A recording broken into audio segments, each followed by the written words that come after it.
Magandang hapon mga ka-farmers. Update tayo dito sa ating talong na pinaparecover. Kahapon ay nakapitas tayo dito ng konti-konti pa lang Ito yung napabayaan nating talong. Ito naman yung itsura ni Pipino. Tuyo na si Pipino. Yan yung inasikaso natin. Itong talong yung napabayaan natin. Nag-spray tayo kahapon dito pag kaya natin mamitas ng bunga. Nag-spray tayo ng herbicide. Share lang natin yung mga ginagamit nating herbicide na safe sa talong. Contact herbicide yan 400 ETSL. Yan. Glyphosate ang active ingredients niya, Yan, i-spray natin dito pati yung ampalaya kasi guys, nag-spray tayo. Hindi tayo nakapaggawa ng video. Malaki kasi yung spray natin, ampalaya dito sa talong. Medyo maingat yung pag-spray ginawa natin kasi mahangin dito. Yan, makikita yung damo. Yan, tura. Balik kahapon lang yan. Pero malanta-lanta na. Yan, mga ilang days pa to, mga 2 days pa, tuyo na yan. Nag-yelo na agad. Ang mixing natin ay isang lata ng sardinas kada knapsack sprayer, yung takal natin. Ay mga bunga ay siyempre yung malalaki kahapon napitas na natin. Kahit paano nagbibigay na ng bunga, tapos namumulaklak na ng marami. Ayan. Dami ng bulaklak. Yung talong na napabayaan, paano magpa-recover ng talong? Siyempre importante yung malinis yung ating talungan, mga ginagamit nating herbicide. Contact herbicide yun, yung ginamit natin kahapon. Tapos yung mga bunga ay medyo magaganda na. Mga maliit na bungang palabas. Tapos yan.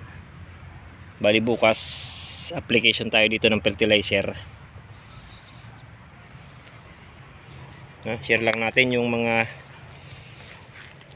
pandamo na pwede nating gamit kasi mahirap mag-alaga ng talong pag madamo. Kailangan gumamit ng herbicide para hindi gaanong magastos, hindi gaanong makuha sa trabaho, Ayan, mga bunga natin. Yan, mga naiwan na lang, mamaliliit na lang naiwan. Napitas natin bukas yung medyo malalaki. Ganun din dun sa kabila. Dito medyo marami-raming bunga. Hindi tulad dati, Talagang walang bunga kasi nalalagas lahat yung mga bulaklak nito. Walang spray, walang abono, patubig lang. Pero ngayon ay naglalabasan na. Ayan. Ang ginawa nating pag-abono ay nag-4-days cap tayo dito kasi pa-recover ang ginawa natin para mabilis yung pag-recover niya, para mabilis yung pag-arangkada ng mga talbos at dahon. Ang gamit natin ay 3 lata ng sardinas na triple 14, 2 lata ng triple 14 saka isang urea. Bali 3 sa isang balding tubig yung gamit natin. Yun yung mixing natin bukas. Hindi tayo nakapaggawa lang ng video sa pag-spray dito ng herbicide kasi nga malaki. Nakalimutan ko na kasi nga pati yung ampalaya nag-spray tayo do ay medyo matagal-tagal yun kasi nga maingat yung pag-spray. Medyo mahangin kasi kahapon guys. Makikita nyo kahapon lang hinaluan natin ng ammonium Pantalive kasi yung ginamit natin, Weed buster yung ginamit natin para maganda-ganda yung sunog. Hinaluan natin ng ammonium. Ayan yung resulta na. Balik kahapon lang pero okay na. Kahapon kasi ng umaga ako nag-spray dito. Pinitas natin yung mga bunga para maganda naman yung arangkada ng talong. Pinamamayan kasi ng insekto yung damo kapag hindi natanggal. Panay nga spray natin dito ay lumilipat lang naman sila dito. Kaya nag-spray na lang tayo kasi maraming trabaho. Hindi natin matatanggal at magugusad diyan. Wala man tayong grass cutter. Yan, update lang tayo dito sa ating kaliksto. Ayan na yung mga naglabasan na, yung mga bulaklak na magaganda, ano. Pampabulaklak ay triple 14 lang. Putas 14% ay mataas na. Yung putas nun triple 14, ano. Medyo mura pa. Yan. Mura lang yung triple 14. Ang gamit natin ay Swire na triple 14. Yung abono natin dito, kaya yan, dumami na yung mga bulaklak, ano. I-update lang natin. Saka yung pipino, baka mag-demolish tayo dyan. Ang next natin dyan ay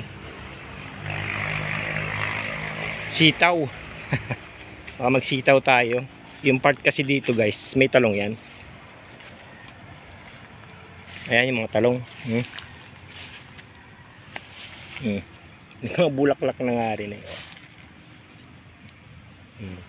Palibasa natuyo yung dahon, kaya yung talong ay gumanda na. Yan, maraming talong yan, oh. Pag namatay ito, pag natanggal natin to, yung talong naman yung alagaan natin. Tuloy may bunga pa. May bunga pa si pino, no? Kaso di pa tayo napag-spray dito ng herbicide. Baka next natin isprayan to ng herbicide kasi hanggang dun yan, yung part lang dun siguro yung sisitawin natin banda ron. Kasi yung part dito may talong.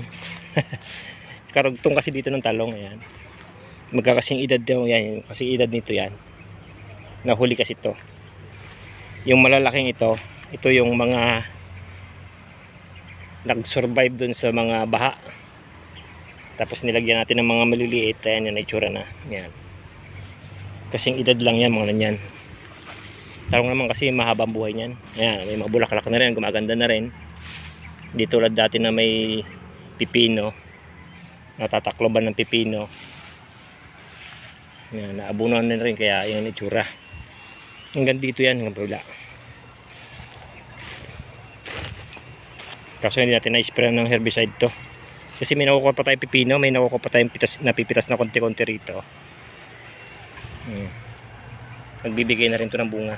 Ang ganda ng dahon. Ayan, o, may bulaklak na.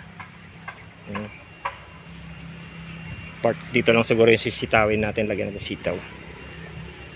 Tapos yung palaya ay patuyo na, no? Yan itsura ng talong. Share lang natin yung herbicide.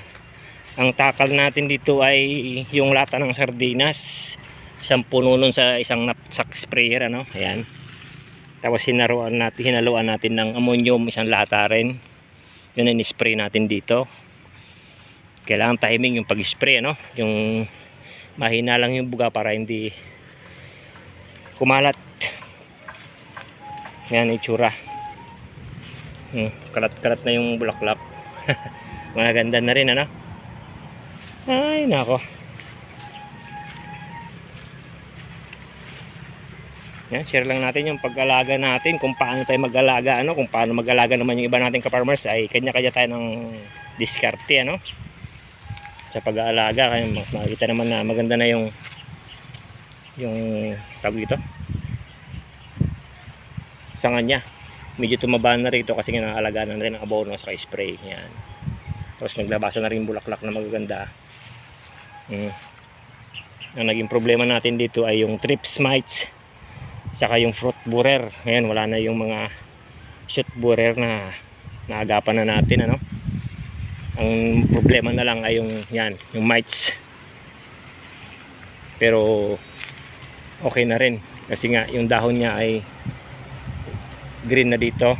Yung mga lumang dahon na lang yung may atake. Naglalagas na yan, ano. Yan. Saka gumanda na yung dahon dito tulad ng dati, oh. Yan yung mga dating dahon niya maliliit. Nakulot. Ha? Yan, ha. Ngayon ay maganda na. Lumapad-lapad na ng konti, ano. Ito yung mga dating dahon. Ayan, ang liliit na kulot, ano. Ayan, may development yung ginagawa natin. Pag i-spray natin ng mga gamot, pagbibigay ng abono, nag 4 days gap tayo sa pag-abono. Tapos ngayon naman, pamatay damo yung ginamit natin kahapon. Para naman makaginhawa yung talong. No? Herbicide na gamit natin sa talong, kahit sa ampalaya ginamit natin yun, kahit sa pipino pwede yun. Wag lang matalsikan yung mga dahon, yung talbos. Kasi contact. Di baling matalsikan yung puno, wag lang yung mga talbos, ano. Importante yung talbos kasi masusunog yan. Ay nako. Ayan, ganda na yung mga sumunod na maliliit na bunga. Kahit paano na bawasan na yung gasgas o nawala na yung mga gasgas, magaganda na yung bunga, green na yung calyx, no? Baka hanggang doon lang guys, share lang natin, thank you.